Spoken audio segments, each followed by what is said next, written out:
नमस्कार, स्वदेश खबर में आपका स्वागत है और चलिए नजर डालते हैं आज की सबसे बड़ी खबरों की ओर। ब्याज दरों में बढ़ोतरी के कारण मंदी की आशंका से अमेरिकी बाजारों में लगातार गिरावट देखने को मिल रही है। शुक्रवार को यूएस मार्केट लगातार चौथे दिन कमजोरी के साथ बंद हुआ है।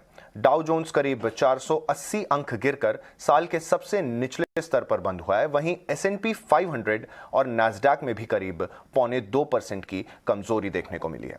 इस हफ्ते तीनों इंडेक्स 4 से 5% तक गिरे हैं और महंगाई को लेकर फेडरल रिजर्व के सख्त रुख और दरों में लगातार बढ़ोतरी से मंदी का खतरा भी बढ़ता जा रहा है, जिससे अमेरिकी बाजारों में बिकवाली भी हावी हो रही है।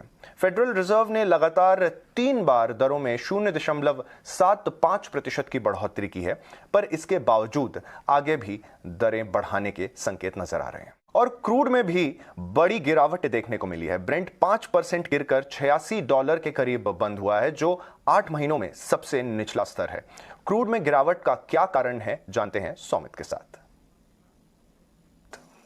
जैसे कि आपने कहा कि क्रूड की गिरावट की 2 मेन कारण है। पहला तो ये है कि जो डॉलर इंडेक्स था वो अपने हाईएस्ट लेवल पे था पिछले 20 साल में, और इंटरेस्ट रेट हाइक्स की वजह से अभी एक फेयर आ रहा है मार्केट में कि रिसेशन आ सकता है, और इसी 2 कारणों की वजह से हमें क्रूड पे एक बहुत बड़ा डिक्लाइन कल के ट्रेड में देखने मिला। अगर आप देखेंगे तो ब्रेंट क्रूड और WTI क्रूड दोनों ही 5% से लोअर थे।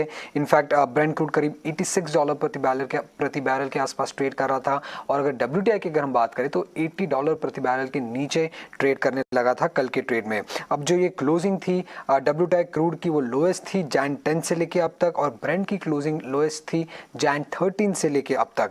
अब ये क्रूड का गिरना इंडियन इकोनॉमी के लिए बहुत ही अच्छा चीज़ है, क्योंकि अगर हम देखें तो 85% ऑफ हमारी क्रूड रिक्वायरमेंट जो है वो हम इंपोर्ट करते हैं, और क्रूड के प्राइसेस कम होने से हमारा करंट अकाउंट डेफिसिट में भी बेनिफिशियल होता है, और इन्फ्लेशन जो है वो भी कम हो सकता है। एनालिस्ट के हिसाब से अगर $5 प्रति बैरल से अगर क्रूड प्राइसेस गिर जाते हैं तो इन्फ्लेशन को करीब 10 बेसिस पॉइंट्स का बेनिफिट मिल सकता है।